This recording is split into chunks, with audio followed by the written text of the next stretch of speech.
ಎಲ್ಲ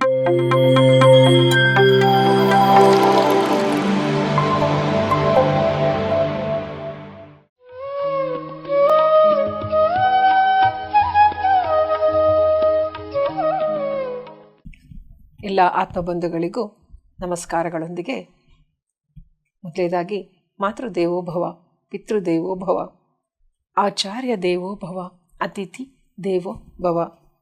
ನಮ್ಮೆಲ್ಲರ ಪೂಜನೀಯ ಗುರುಗಳಾದ ಪಿತಾಮಹ ಬ್ರಹ್ಮರ್ಷಿ ಸುಭಾಷ್ ಪತ್ರಿಜಿ ಪಾದಗಳಿಗೆ ಅನಂತ ಕೋಟಿ ವಂದನೆಗಳನ್ನು ಅರ್ಪಿಸುತ್ತಾ, ಸ್ವರ್ಣಮಾಲಾ ಮಾತೆಯವರಿಗೆ ನಮಿಸುತ್ತಾ, ಆತ್ಮೀಯರೇ, ಈ PMC ಕನ್ನಡ ಪ್ರತಿಕ್ಷಣ ಸತ್ಯ ದರ್ಶನದಲ್ಲಿ ಇಂದು ಕೂಡ ಸಹ ನಾವು ಒಂದು ಅದ್ಭುತವಾದ ವಿಚಾರವನ್ನು, ವೈಶಿಷ್ಟ್ಯತೆಯನ್ನು ತಿಳ್ಕೊಳ್ಳೋಣ.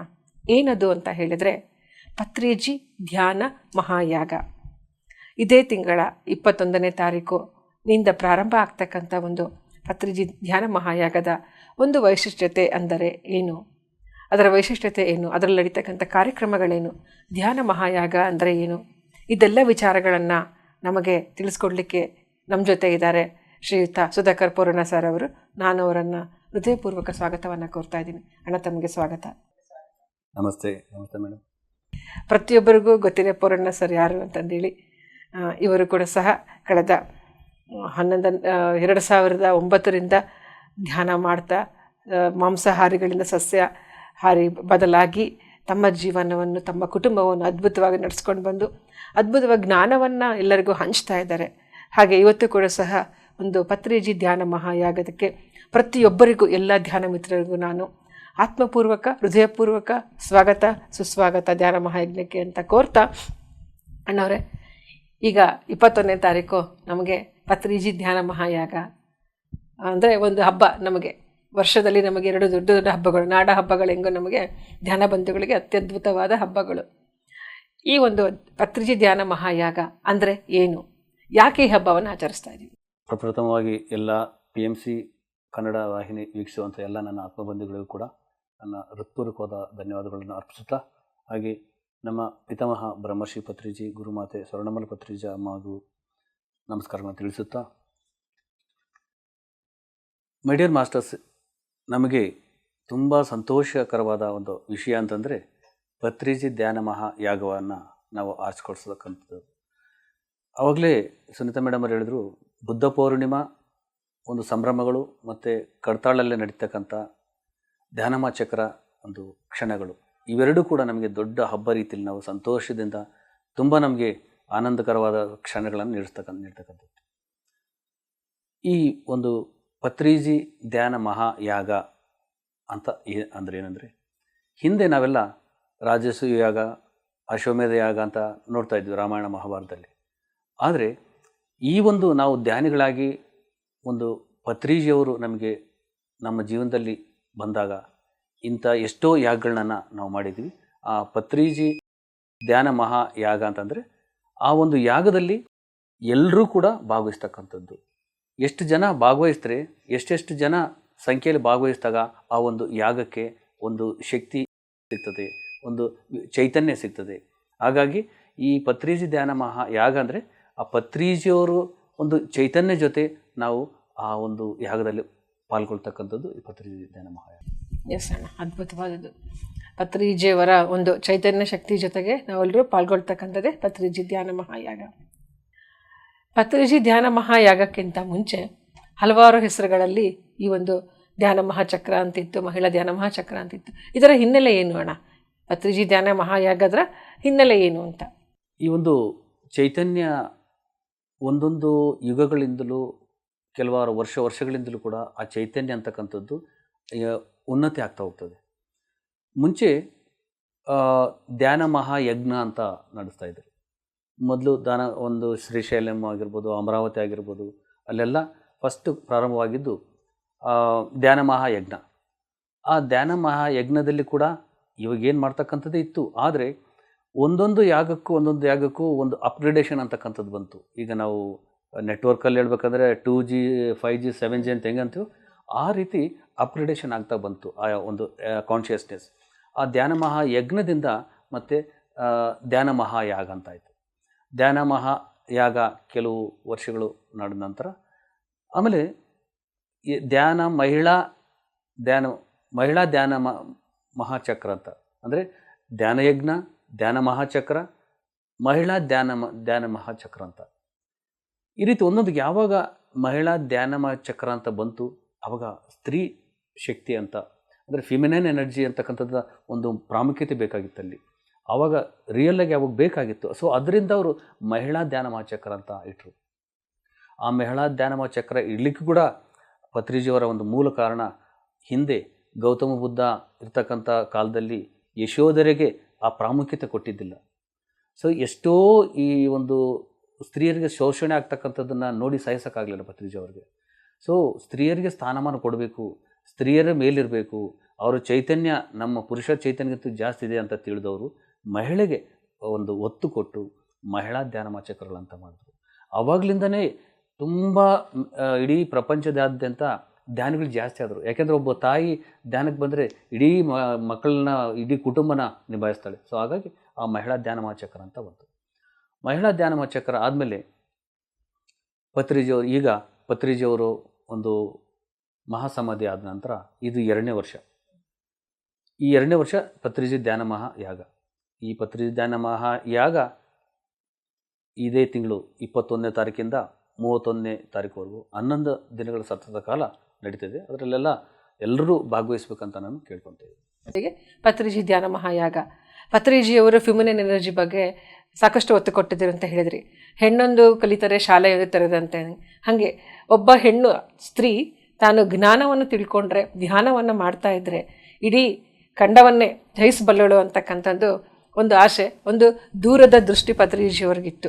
ಹಾಗಾಗಿ ಅವರು ಆ ಒಂದು ಮಹಿಳೆಯರಿಗೆ ಒತ್ತು ಕೊಟ್ಟು ಮಾಡ್ತಾ ಇದ್ರು ಅನ್ನೋದು ಒಂದು ನಮಗೆ ಅದ್ಭುತ. ಪತ್ರಿಜಿಯವರ ಭೌತಿಕ ಸ್ಥಿತಿಯಲ್ಲಿ ಇದ್ದಾಗ ಹೆಣ್ಣು ಮಕ್ಕಳಿಗೆ ವಿಶಿಷ್ಟ ಸ್ಥಾನ ಕೊಟ್ಟು ತಾವು ಕಲಿಸಿ, ಮುಂದೆ ನನ್ನ ನಂತರದ ಒಂದು ಇದನ್ನು ನೀವು ಮುಂದೆ ಪೀಳಿಗೆ ಮಾಡ್ಕೊಂಡು ಹೋಗ್ರಿ ಅಂತಕ್ಕಂಥದ್ದು ಒಂದು ವೈಶಿಷ್ಟ್ಯತೆ ಅಂತ ಹೇಳಿದ್ರಿ. ಜೊತೆಗೆ ಈಗ ಅವರ ಒಂದು ಸ್ಮರಣೆ ಮಾಡಿಕೊಂಡು ಅವರ ಹೆಸರಿನಲ್ಲಿ ಒಂದು ಧ್ಯಾನ ಮಹಾಯಾಗ ಆಗ್ತದೆ ಅಂತ ನೀವು ತಿಳಿಸ್ಕೊಟ್ರಿ ಅಣ್ಣ. ಅದ್ಭುತ ಅಣ್ಣ. ಈ ಧ್ಯಾನ ಮಹಾಯಾಗದಲ್ಲಿ ಇದು ಯಾಕೆ ವೈಶಿಷ್ಟ್ಯತೆ ಪಡೆದಿದೆ? ಇದು ಧ್ಯಾನ ಮಹಾಯಾಗ ಅಂತ ಬಂದಾಗ ಅಲ್ಲಿ ನಡೀತಕ್ಕಂಥ ಕಾರ್ಯಕ್ರಮಗಳಾಗಲಿ ಇದಾಗಲಿ ಯಾಕೆ ವೈಶಿಷ್ಟ್ಯತೆ ಪಡೆದಿದೆ? ಯಾಕಂದರೆ ಇಡೀ ಪ್ರಪಂಚಾದ್ಯಂತ ಈ ಧ್ಯಾನ ಮಹಾಯಾಗಕ್ಕೆ ಬರ್ತಾರೆ. 11 ದಿನಗಳಲ್ಲಿ ತಮಗೆ ಯಾವ್ಯಾವ ಸಮಯ ಆಗುತ್ತೋ ಆಯಾ ಸಮಯಗಳಲ್ಲಿ ಕೆಲವರು 11 ದಿವಸನ ಹೋಗ್ಬಿಟ್ಟು ಸೇವೆ ಮಾಡ್ತಾರೆ ಅಂತ ಕೇಳಿದ್ದೀನಿ. ಕೆಲವರು ಒಂದು 3 ಡೇಸು 5 ಡೇಸು ಮತ್ತು ಕ್ರಿಸ್ಮಸ್ ದಿವಸ ಬಂದಿರ್ತಾರೆ, ಆ ಟೈಮಲ್ಲಿ ಬರ್ತಾರೆ. ಹಿಂಗೆಲ್ಲ ಒಬ್ಬೊಬ್ಬರು ಒಂದೊಂಥರ ಮಾತಾಡ್ತಾರೆ. ಅದು ಯಾಕೆ ಅವೆಲ್ಲ ಅಂತ? ಧ್ಯಾನ ಮಹಾಯಾಗ ಅಂತಕ್ಕಂಥದ್ದು ಒಂದು ವಿಶಿಷ್ಟತೆ ಏನಂದರೆ, ಈ ಯಾಗದಲ್ಲಿ ಎಷ್ಟೆಷ್ಟು ಅತಿ ಹೆಚ್ಚು ಸಂಖ್ಯೆಯಲ್ಲಿ ಪಾಲ್ಗೊಳ್ತಾರೋ ಅಷ್ಟು ಜನಕ್ಕೂ ಬೆನಿಫಿಟ್ ಆಗ್ತದೆ. ಆ ಬೆನಿಫಿಟ್ ಆಗೋದ್ರ ಜೊತೆಗೆ ಪತ್ರಿಜಿಯವರ ಚೈತನ್ಯ ಮುಂಚೆ ತುಂಬ ಲಿಮಿಟೆಡ್ ಇತ್ತು. ಕೆಲವ್ರಿಗೆ ಮಾತ್ರ ಅವರು ಫಿಸಿಕಲಿ ಬಂದಾಗ ಮಾತ್ರ ತಲುಪ್ತಾ ಇತ್ತು. ಈಗ ಅವರು ಚೈತನ್ಯ ಅಂತಕ್ಕಂಥದ್ದು ಎಲ್ಲಿ ಬೇಕಾದ್ರೂ ಆ ಚೈತನ್ಯ ತಗೋಬೋದು. ಆ ಒಂದು ವಿಶ್ವವ್ಯಾಪ್ತಿ ಆಗಿದೆ ಚೈತನ್ಯ, ಪತ್ರಿಜಿಯವರ ಚೈತನ್ಯ. ಸೊ ಹಾಗಾಗಿ ಈ ಒಂದು ಇದರಲ್ಲಿ ಪಾಲ್ಗೊಂಡಾಗ ಏನಾಗುತ್ತೆ ಅಂದರೆ, ಅಷ್ಟು ಲಕ್ಷಾಂತರ ಜನ ಅದರಲ್ಲಿ ಪಾಲ್ಗೊಂಡಾಗ ಒಟ್ಟಿಗೆ ನಾವು ಸಮೂಹ ಧ್ಯಾನ ಮಾಡಿದಾಗ ಅಲ್ಲಿ ಆ ಸಮೂಹ ಧ್ಯಾನ ಮಾಡ್ತಕ್ಕಂಥ ಎಷ್ಟೋ ನಮ್ಮ ಗತ ಜನ್ಮಗಳ ಕರ್ಮಗಳು ಕಳೀತದೆ. ಕೆಲವರಿಗೆ ಒಂದು ಅಸ್ಟ್ರಲ್ ಸರ್ಜರಿ ನಡೀತದೆ. ಎಷ್ಟೆಷ್ಟೋ ಅನುಭವಗಳು ಹೇಳ್ಕೊಂಡಿದ್ದಾರೆ ಈ ಒಂದು ಧ್ಯಾನದಲ್ಲಿ, ಆ ಒಂದು ಯಾಗ ಪತ್ರಿಜಿ ಧ್ಯಾನ ಮಹಾಯಾಗದಲ್ಲಿ. ಈ ಧ್ಯಾನ ಮಹಾಯಾಗದಲ್ಲಿ ಪಾಲ್ಗೊಳ್ಳೋದು ಅಂತಂದರೆ ನಾವು ಒಂದೇ ಅಲ್ಲ, ಎಷ್ಟೋ ಅಸ್ಟ್ರಲ್ ಮಾಸ್ಟರ್ಸ್ ಕೂಡ ಅಲ್ಲಿ ಬಂದು ನಮ್ಮ ಜೊತೆ ಕೂಡಿರ್ತಾರೆ. ಈ ಒಂದು ಅದ್ಭುತ ಅವಕಾಶ ಯಾರಿಗೂ ಸಿಗಲ್ಲ ಈ ಮಹಾಯಾಗದಲ್ಲಿ ಪಾಲ್ಗೊಂಡಾಗ. ಮತ್ತು ಇನ್ವಿಸಿಬಲ್ ಮಾಸ್ಟರ್ಸ್ ಎಲ್ಲ ಕೂಡ ನಮ್ಮ ಜೊತೆ ಇರ್ತಾರೆ. ಸೊ ಅದಲ್ಲದೆ 21ರಿಂದ 11 ಅಂದರೆ 21ನೇ ತಾರೀಕಿಂದ 31ನೇ ತಾರೀಕುವರೆಗೂ ಡಿಸೆಂಬರ್ ನಾವು ಪಾಲ್ಗೊಂಡಾಗ ಒಂದು ದಿನ ನಾವು ಅಲ್ಲಿಗೆ ವಿಸಿಟ್ ಮಾಡಿ ಆ ಶಕ್ತಿನ ಪಡ್ಕೊಂಡ್ವಿ, ಧ್ಯಾನ ಮಾಡಿದ್ವಿ, ಆ ಒಂದು ಸ್ಥಳದಲ್ಲಿ ಇದ್ವಿ ಅಂತಂದರೆ ಒಂದು ವರ್ಷಕ್ಕೆ ಬೇಕಾದಂಥ ಎನರ್ಜಿ ನಮಗೆ ಬರ್ತದೆ. ನಾವು ಸಾಧಾರಣವಾಗಿ ಇಲ್ಲಿ ಒಬ್ಬರೇ ಮೆಡಿಟೇಷನ್ ಮಾಡಿಕೊಂಡು ನಾನು ಎನರ್ಜಿ ಪಡ್ಕೊಂಡು ಅನ್ನೋದಕ್ಕಿಂತಲೂ ಒಂದು ದಿನ ಸ್ಪೆಂಡ್ ಮಾಡಿದ್ರೆ ಒಂದು ವರ್ಷಕ್ಕಾಗೋಷ್ಟು ಎನರ್ಜಿ ನಾವು ತುಂಬಿಸ್ಕೊಂಡು ಬರ್ತೀವಿ. ಅದೇ ರೀತಿ 11 ದಿನಗಳು ಇದ್ದರೆ 11 ವರ್ಷಗಳ ಚೈತನ್ಯನ ನಾವು ತೊಗೊಂಬಂದಂಗೆ. ನಮಗೆ ಆಗಲ್ಲ, 3 ದಿನ ಇರ್ತೀವಿ, ಎಷ್ಟು ದಿನ ಆದರೂ ಪರವಾಗಿಲ್ಲ ಮೈ ಡಿಯರ್ ಮಾಸ್ಟರ್ಸ್. ನೀವು ಅಲ್ಲಿ ಆ ಒಂದು ಚೈತನ್ಯಕ್ಕೆ ಕನೆಕ್ಟ್ ಆಗಲೇಬೇಕು. ಎಷ್ಟೇ ಇರುತ್ತೆ, ಹಬ್ಬ ಹರಿದಿನಗಳು, ಮದುವೆ, ಮುಂಜೆ ಅಂತ ಇಲ್ಲೆಲ್ಲೂ ಹೋಗ್ತಾ ಇರ್ತೀವಿ, ಅದೆಲ್ಲ ಪ್ರಾಪಂಚಿಕಲ್ಲಿ ನಡೀತಾ ಇರ್ತದೆ. ಆದರೆ ನಮ್ಮ ಆತ್ಮದ ಬಗ್ಗೆ ನಾವು ಯಾವಾಗ ತಿಳ್ಕೊತೀವಿ, ನಮ್ಮ ಆತ್ಮ ಉದ್ಧಾರ ಯಾವಾಗ ಮಾಡ್ಕೊತೀವಿ, ಇದು ಒಂದು ಒಳ್ಳೆಯ ಒಂದು ಅವಕಾಶ, ಅದ್ಭುತವಾದ ಅವಕಾಶ. ಈ ಅವಕಾಶದಲ್ಲಿ ನಿಮಗೆ ಸಾಧ್ಯವಾದಷ್ಟು ದಿನ, ಕೊನೆಗೆ ಒಂದು ದಿನ ಆದರೂ ಕೂಡ ನೀವು ಅಲ್ಲಿಗೆ ಹೋಗಿ ಬಂದಾಗ ನಿಮಗೆ ಎಷ್ಟೋ ಗತ ಜನ್ಮ ಕರ್ಮಗಳು ಕಳೀತದೆ. ಅಲ್ಲಿ ಆ ಚೈತನ್ಯ ಜೊತೆ ನಾವು ಆ ಒಂದು ಅದಕ್ಕೆ ಅವಾಗಲೇ ಹೇಳಿದ್ದು ಜನ್ಮಗಳದು.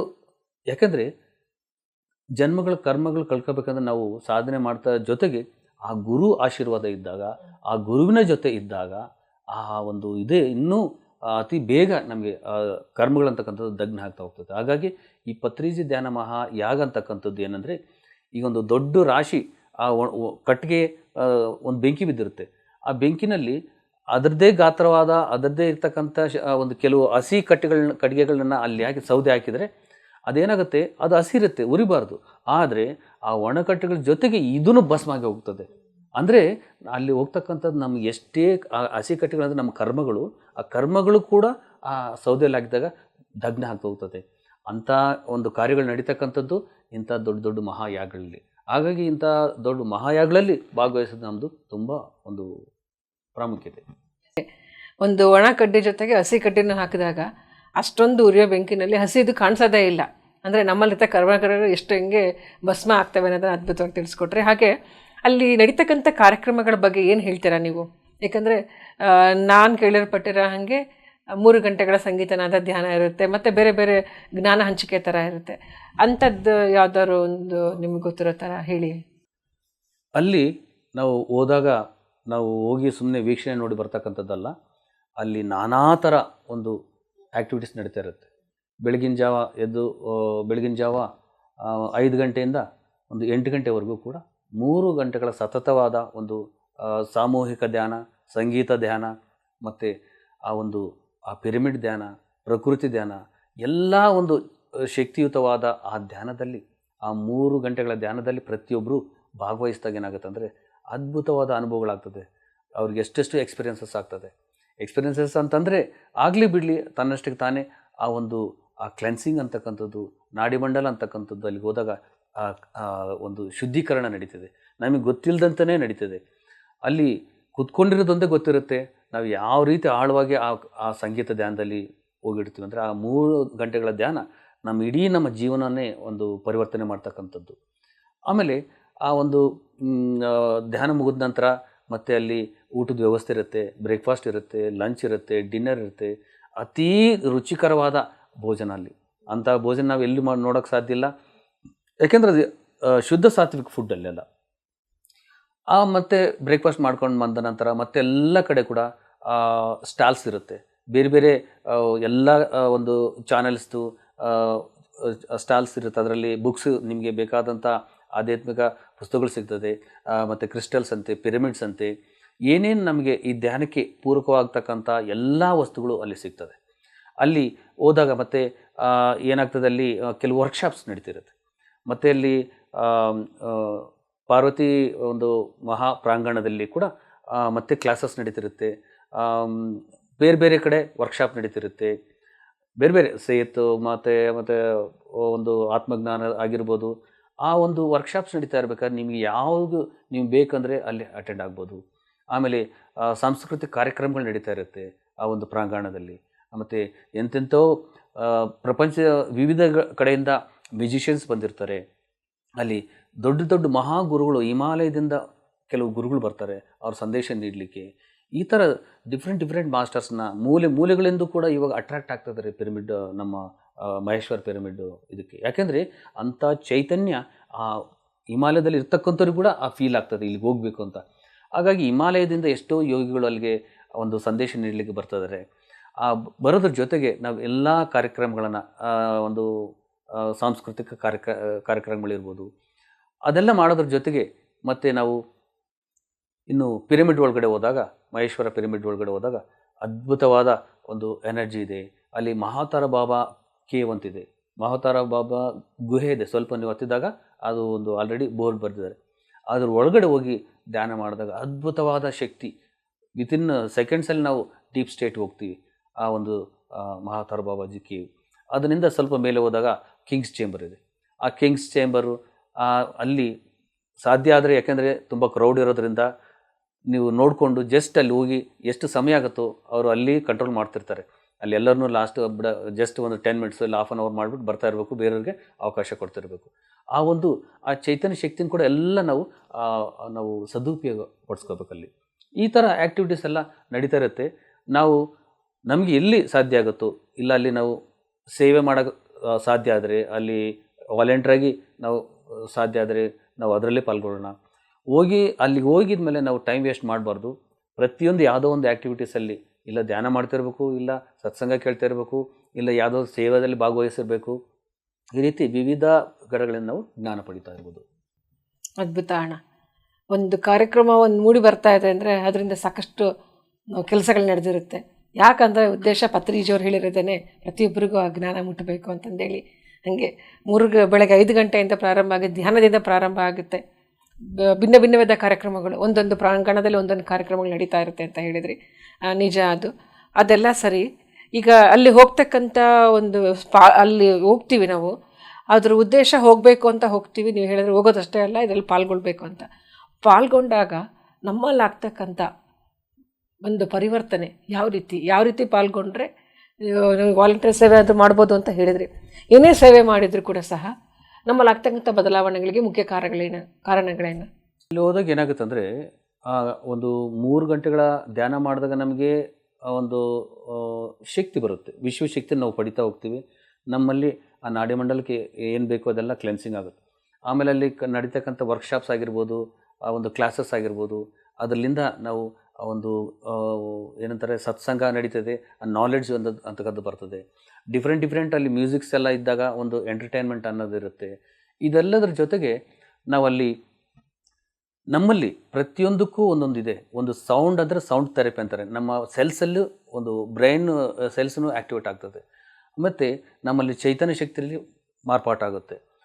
ಅದಲ್ಲದೆ ನಮ್ಮಲ್ಲಿ ಅಲ್ಲಿ ನೋಡಿರ್ತಕ್ಕಂಥ ಎಲ್ಲರೂ ಕೂಡ ಅಲ್ಲಿ ವಸುದೈವ ಕುಟುಂಬ. ಅಲ್ಲಿ ನಾನು ಬೇರೆ ನೀನು ಬೇರೆ ಇರ್ತಕ್ಕಂಥ ಭಾವನೆ ಇರಲ್ಲ. ಆವಾಗ ಅಲ್ಲಿ ಹೋದ್ಮೇಲೆ ನಾವು ಕೂಡ ಆ ಒಂದು ಸತ್ಯಲೋಕ ಅಂತ, ಆ ಸತ್ಯಲೋಕದಲ್ಲಿ ಯಾವ ರೀತಿ ನಾವು ಇರ್ತೀವೋ, ಅಲ್ಲಿ ಏನು ಯಾವುದು ಒಳ್ಳೆಯದು ಕೆಟ್ಟದ್ದು ಯಾವುದಿಲ್ವೋ ಆ ಸ್ಥಿತಿಲಿ, ಆ ಸತ್ಯಲೋಕದಲ್ಲಿ ಇರ್ತಕ್ಕಂಥದ್ದಲ್ಲಿ ಅಂದರೆ ಆ ಸ್ಥಿತಿಲಿ ಇರ್ತೀವಿ. ಅಲ್ಲಿ ಹೋದ್ಮೇಲೆ ಯಾವುದೋ ಮೂಲೆಯಿಂದ ಬಂದರೂ ಕೂಡ ನಾವೆಲ್ಲ ಒಂದು ಕುಟುಂಬ ಅನ್ನೋ ರೀತಿಲಿ ಅವ್ರನ್ನ ವಿಚಾರಿಸ್ಕೊಳ್ಳೋದಾಗಲಿ, ಮಾತಾಡೋದಾಗಲಿ, ಆ ರೀತಿ. ಆಮೇಲೆ ಅಲ್ಲಿ ನಾವು ನೋಡಿದಾಗ ಮೊಬೈಲು ಎಲ್ಲ ಕಳೆದೋಗಿರುತ್ತೆ, ಯಾವುದೋ ಮಗು ಕಳೆದೋಗಿರುತ್ತೆ. ಅವರೆಲ್ಲರನ್ನು ಕೂಡ ತಕ್ಷಣ ಕೆಲವು ನಿಮಿಷಗಳಲ್ಲೇ ಅವರು ಅನೌನ್ಸ್ ಮಾಡಿ ಅಲ್ಲಿಗೆ ಹೋದ್ಮೇಲೆ ನಮ್ಗೆ ಯಾವುದ್ರ ಬಗ್ಗೆ ಭಯ ಅವಶ್ಯಕತೆ ಇಲ್ಲ ಅಲ್ಲಿ. ಯಾಕೆಂದರೆ ಅಷ್ಟು ಸೇಫ್. ಅದಕ್ಕೆ ಹೇಳ್ತಿರೋದು ನಾನು ಸತ್ಯಲೋಕ ಅಂತ ನೋಡಬೇಕಂದ್ರೆ ಅಲ್ಲಿಗೆ ಹೋಗಬೇಕು. ಅಲ್ಲಿಗೆ ಹೋಗಿ ನೋಡಿದಾಗ ಸತ್ಯಲೋಕ ಅಂತ ಗೊತ್ತಾಗುತ್ತೆ. ಸೊ ಈ ರೀತಿಯೆಲ್ಲ ನೋಡಿದಾಗ ನಮ್ಮಲ್ಲಿ ಆಂತರಿಕ ಬದಲಾವಣೆ ಆಗ್ತಾ ಹೋಗ್ತದೆ. ಶಾರೀರಿಕವಾಗಿ ಬದಲಾವಣೆ ಆಗ್ತದೆ, ಮಾನಸಿಕವಾಗಿ ಬದಲಾವಣೆ ಆಗ್ತದೆ, ಆಮೇಲೆ ಆತ್ಮಪರವಾಗಿ ಕೂಡ ನಮಗೆ ಬದಲಾವಣೆ ತನ್ನಷ್ಟು ತಾನೇ ಆಗ್ತದೆ. ನಾವು ಮಾಡ್ಕೊಳ್ಳೋ ಅವಶ್ಯಕತೆ ಇಲ್ಲ. ಅಲ್ಲಿ ಇರ್ತಕ್ಕಂಥ ಸಮಯದಲ್ಲಿ ನಾವು ಪ್ರತಿಯೊಂದು ಕ್ಷಣನೂ ನಾವು ಉಪಯೋಗಿಸ್ಕೊಂಡಾಗ ನಮ್ಮಲ್ಲಿ ಆಂತರಿಕ ಬದಲಾವಣೆ ಅಂತಕ್ಕಂಥ ತನ್ನಷ್ಟು ತಾನೇ ಜరుగుತ್ತದೆ. ಉದಾಹರಣೆ ನಿಜವಾಗ್ಲೂ ಆತ್ಮೀಯರೇ, ಪ್ರತಿಯೊಬ್ಬರು ಪಾಲ್ಗೊಳ್ಬೇಕು. ಆವಾಗಲೇ ಅಣ್ಣ ಹೇಳಿದರು, ನಾವು 11 ದಿವಸ ಅಲ್ಲಿದ್ದರೆ 1 ವರ್ಷಕ್ಕಾಗ ಶಕ್ತಿ ಪಡಿತೀವಿ ಅಂತಂದೇಳಿ. ಆ ಒಂದು ಶಕ್ತಿನ ನಾವೆಲ್ಲರೂ ಪಡಿಬೇಕು. ಒಂದು ದಿನ ಇದ್ದರೆ 1 ವರ್ಷ, ಈಗ 11 ದಿವಸ ಇದ್ದರೆ 11 ವರ್ಷ ಅಂತ ಹೇಳಿ.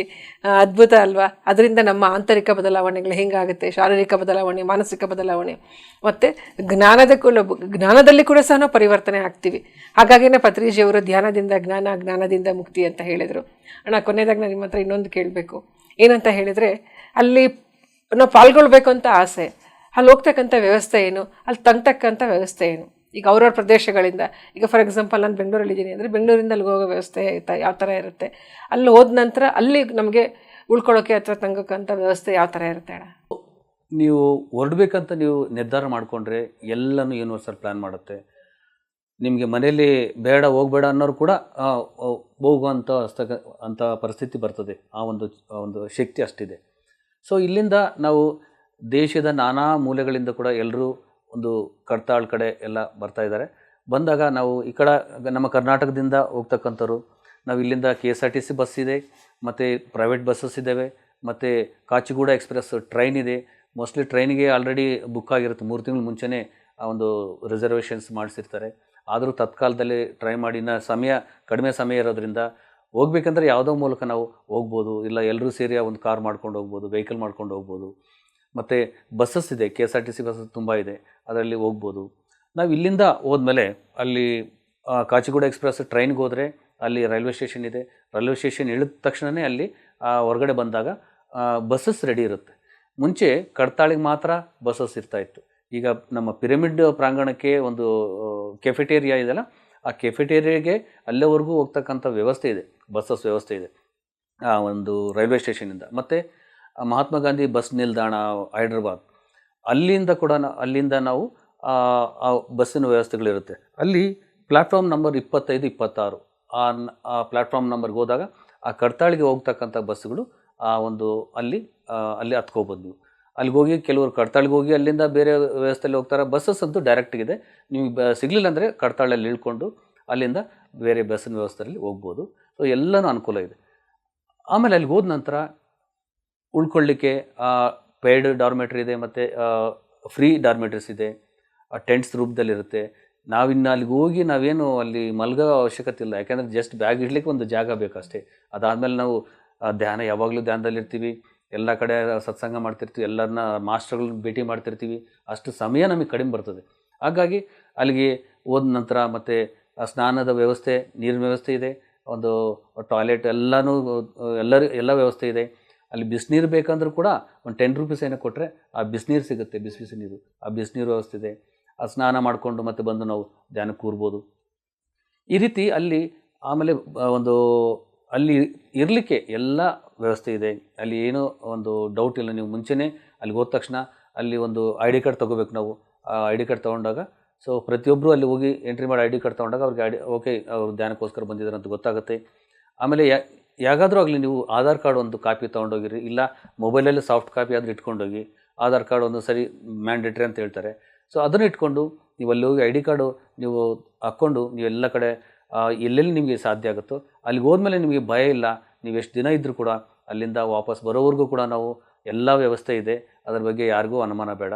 ಸೊ ಎಲ್ಲರೂ ಕೂಡ ನಾವು ಸಂತೋಷದಿಂದ ಅಲ್ಲಿ ಇರೋಷ್ಟು ದಿನಗಳು ನಾವು ಒಂದು ಹಾಯಾಗಿರ್ಬೋದು. ಎಸ್, ನೋಡ್ತಿದ್ದೀರಲ್ಲ ಆತ್ಮೀಯರೇ, ಎಷ್ಟು ಅದ್ಭುತವಾಗಿ ತಿಳಿಸ್ಕೊಟ್ರು. ಹೋಗ್ತಕ್ಕಂಥ ವ್ಯವಸ್ಥೆ ಇಲ್ಲಿಂದ ಬಸ್ ವ್ಯವಸ್ಥೆ ಇದೆ, ರೈಲ್ ವ್ಯವಸ್ಥೆ ಇದೆ, ತತ್ಕಾಲಲ್ಲೂ ಕೂಡ ಸಹ ಸಿಗ್ಬೋದು ಅಂತ ಹೇಳಿದರು. ಹಾಗೆ ಯಾವುದೂ ಆಗಿಲ್ಲ ಅಂದರೆ ಒಂದು ಸ್ವಲ್ಪ ಜನ ಸೇರಿಬಿಟ್ಟು ಎಲ್ಲ TTನೋ ಬಸ್ಸು ಅಥವಾ ಕಾರು ಏನಾದರೂ ವ್ಯವಸ್ಥೆ ಮಾಡ್ಕೊಂಡು ಹೋಗಬಹುದು. ಹೋದ ನಂತರ ಅಲ್ಲಿ ಉಳ್ಕೊಳ್ಳೋದಕ್ಕೆ ಸಾಕಷ್ಟು ಡಾರ್ಮೆಟರಿಗಳಿದೆ. ಅಣ್ಣ ಅವ್ರು ಹೇಳ್ತಿದ್ದಾರೆ, ಅಲ್ಲಿ ಹೋದರೆ ನಮಗೆ ಉಳ್ಕೊಳ್ಳೋದೇನಿಲ್ಲ, ಬರೀ ಬ್ಯಾಗ್ ಇಡೋದಕ್ಕೋಸ್ಕರ ಒಂದು ಜಾಗ ಬೇಕು ಅಂತ ಹೇಳ್ತಾ ಇದ್ದಾರೆ. ಹಾಗೆ ಸೇವೆ ಮಾಡೋರು ತುಂಬ ಜನ ಇರ್ತಾರೆ. ಎಲ್ಲಾದರೂ ಬ್ಯಾಗ್ ಇಟ್ಬಿಟ್ಟು ಪಿರಮಿಡಲ್ಲಿ ಕೂತ್ಕೊಂಡು ಧ್ಯಾನ ಮಾಡಿ ಮೌನವಾಗಿರೋರು ತುಂಬ ಜನ ಇರ್ತಾರೆ. ಅಲ್ಲಿ ನಾನು ತುಂಬ ಜನ ಬಾಯಲ್ಲಿ ಕೇಳಿದ್ದೀನಿ ಅದನ್ನು. ನಾನು ಮನೇಲಿ ಮೌನ ಮಾಡೋಕ್ಕಾಗಲ್ಲ, ಅಲ್ಲೋಗಿ ಕೂತ್ಕೊಂಡು ನಾನು ಮೌನ ಮಾಡ್ತೀನಿ, ಎಷ್ಟು ದಿವಸ ಸಾಧ್ಯ ಆಗುತ್ತೆ ಅಷ್ಟು ದಿವಸ ಅಂತಂದೇಳಿ. ಅಂಥದ್ದೆಲ್ಲ ಕೂಡ ಸಹ ಅಲ್ಲಿ ಸಿಗುತ್ತೆ. ಏನು ಸಿಗಲ್ಲ ನೋಡಿ, ರೂಮ್ಗಳಿಂದ ಹಿಡಿದು ಡಾರ್ಮೆಟ್ರಿಯಿಂದ ಹಿಡಿದು ಮೊಬೈಲ್ ಚಾರ್ಜಿಂಗ್ ಮಾಡ್ಕೊಳ್ಳೋ ತನಕನೂ ಕೂಡ ಸಹ ಎಲ್ಲ ಇದೆ ಆತ್ಮೀಯರೇ. ಎಷ್ಟು ಅದ್ಭುತವಾಗಿ ವ್ಯವಸ್ಥೆ ಮಾಡಿದ್ದಾರೆ ಅಂತ ಹೇಳಿದಾಗ ಅವನ ಮಹಾನ್ ಚೈತನ್ಯ ಶಕ್ತಿ ಎಷ್ಟಿದೆ ಅಲ್ಲಿ ಅದ್ರ ಹಿಂದೆ ಅನ್ನೋದು ನಾವು ನೋಡಬಹುದು. ಹಾಗಾಗಿ ನಾವು ಹೋಗೋರಿಗೆ ಫಸ್ಟ್ ಮನಸ್ಸು ಮಾಡಬೇಕು. ಹೋಗ್ತಕ್ಕಂಥ ಮನಸ್ಸು ಮಾಡಿದರೆ ಯೂನಿವರ್ಸ್ ತಂತಾನೆ ಎಲ್ಲ ಒದಗಿಸ್ಕೊಡುತ್ತೆ ಅಂತ ಹೇಳಿ ಅದ್ಭುತವಾಗಿ ತಿಳಿಸ್ಕೊಟ್ರು. ಹಾಗಾಗಿ ಪ್ರತಿಯೊಬ್ಬರೂ ಕೂಡ ಸಹ ಸಾಧ್ಯವಾದಷ್ಟು ಒಂದು ದಿವಸದ ಮಟ್ಟಿಗಾದರೂ ಹೋಗಿ ಬನ್ನಿ ಅಂತ ಹೇಳಿದರು. ಹಾಗಾಗಿ ಎಲ್ಲರೂ ನಾವು ಹೋಗೋಕ್ಕೆ ಪ್ರಯತ್ನ ಪಡೋಕ್ಕಿಂತ ಹೋಗೋಣ ಅಂತ ಒಂದು ಸಂಕಲ್ಪ ಮಾಡಿಕೊಳ್ಳೋಣ. ಹಾಗೆ ಪತ್ರಿಜಿ ಧ್ಯಾನ ಮಹಾಯಾಗಕ್ಕೆ ನಾವೆಲ್ಲರೂ ಕೈ ಜೋಡಿಸೋಣ. ತನ್ನು ಮನ ಧನದ ಸೇವೆಯನ್ನು ನಾವು ಮಾಡೋಣ. ಅನ್ನದ ಬಗ್ಗೆ ಹೇಳಿದರು, ಊಟದ ಬಗ್ಗೆ ಎಷ್ಟು ಚೆನ್ನಾಗಿರುತ್ತೆ ಊಟ ಅಂತ ಹೇಳಿದರೆ ಅಮೃತದ ತರಹ ಅಂತ ಹೇಳಿದರು. ಹೌದು, ಆ ಅಮೃತನೇ ನಾವೆಲ್ಲಿ ಸವಿತೀವಿ. ಕೆಲವರು ಹೇಳ್ತಾರೆ ಹೊಟ್ಟೆನೇ ಹಸುವಾಗಲ್ಲ ಅಲ್ಲಿ ಹೋದರೆ ಅಂತ ಹೇಳ್ತಿದ್ರು. ಅಂದರೆ ಎಷ್ಟು ಜನ ಯಾವ್ಯಾವ ರೀತಿ ತಮ್ಮನ್ನು ತಾವು ಅಲ್ಲಿ ತೊಡಗಿಸ್ಕೊಳ್ತಾರೆ ಅನ್ನೋದಕ್ಕೆ ಇದೆಲ್ಲ ಉದಾಹರಣೆಗಳಾಗುತ್ತೆ. ಹಾಗಾಗಿ ಸಾಧ್ಯವಾದ ಮಟ್ಟಿಗೆ ಎಲ್ಲರೂ ನಾವು ಕೂಡ ಸಹ ಒಂದು ಪತ್ರಿಜಿ ಧ್ಯಾನ ಮಹಾಕ್ಕೆ ಹೋಗೋಣ. ಚಲೋ ಪತ್ರಿಜಿ ಮಹಾಯಾಗ ಮತ್ತು ಚಲೋ ಕರ್ತಾಲ್ ಅಂತ ಎಲ್ರಿಗೂ ತಿಳಿಸ್ತಾ ಇದ್ದೀನಿ. ಇಷ್ಟು ತಿಳಿಸಿದ್ದಕ್ಕೆ ಅಣ್ಣನಿಗೆ ತುಂಬ ಧನ್ಯವಾದಗಳು. ಕೊನೆಯದಾಗಿ ನೀವು ಏನು ಹೇಳ್ತೀರಾ? ನಾವು ಪತ್ರಿಜಿಯವ್ರ ಮಹಾ ಸಮಾಧಿ ಜೊತೆ ನಾವು ಧ್ಯಾನ ಮಾಡ್ತಕ್ಕಂಥದ್ದು ತುಂಬ ಅದ್ಭುತ. ಅದು ಹೇಳೋಕೆ ನಾವು ಎಕ್ಸ್ಪೀರಿಯೆನ್ಸ್ ಮಾಡಿದಾಗಲೇ ಗೊತ್ತಾಗೋದು. ಸೊ ಹಾಗಾಗಿ ಈ ಒಂದು ನಮ್ಮ ಗುರುಗಳನ್ನ ಭೇಟಿ ಮಾಡಲಿಕ್ಕೆ ಇದೊಂದು ಅವಕಾಶ, ಒಂದು ಆ ಸಮಾಧಿ ಜೊತೆ ಧ್ಯಾನ ಮಾಡಲಿಕ್ಕೆ ಒಂದು ಅವಕಾಶ. ಸೊ ಹಾಗಾಗಿ ಎಲ್ಲರೂ ತಾವುಗಳು ಅನುಕೂಲ ಮಾಡಿಕೊಂಡು ಎಲ್ಲರೂ ಒಂದು ಪತ್ರಿಜಿ ಧ್ಯಾನ ಮಹಾಯಾಗಕ್ಕೆ ಪರಮೇಶ್ವರನ ಮಹೇಶ್ವರ ಪಿರಮಿಡ್ಡು ಮತ್ತು ಕಡ್ತಾಳ್ಗೆ ಎಲ್ಲರೂ ಬರಬೇಕಂತ ಎಲ್ಲರನ್ನೂ ಸ್ವಾಗತ ಕೋರ್ತೀನಿ. ಎಲ್ಲರನ್ನೂ ಕರ್ಕೊಂಡು ಬರಲಿ ಅಂತ ನಾನು ಕೇಳ್ಕೊತಾ ಇದ್ದೀನಿ. Thank you. ಮತ್ತೊಮ್ಮೆ ಎಲ್ಲ ವೀಕ್ಷಕರಿಗೂ ಆತ್ಮಬಂಧುಗಳಿಗೂ ಪತ್ರಿಜಿ ಧ್ಯಾನ ಮಹಾಯಾಗಕ್ಕೆ ಆತ್ಮಪೂರ್ವಕ ಹೃದಯಪೂರ್ವಕ ಸ್ವಾಗತ ಸುಸ್ವಾಗತ. ಚಲೋ ಪತ್ರಿಜಿ ಮಹಾಯಾಗ, ಚಲೋ ಕಡ್ತಾಲ್. ಧನ್ಯವಾದಗಳು. PMC ಕನ್ನಡ ಚಾನೆಲ್ ಅನ್ನು ಲೈಕ್ ಮಾಡಿ, ಶೇರ್ ಮಾಡಿ, ಸಬ್ಸ್ಕ್ರೈಬ್ ಮಾಡಿ ಮತ್ತು ಮಾಡಿಸಿ. ಎಲ್ಲರಿಗೂ ಧನ್ಯವಾದಗಳು.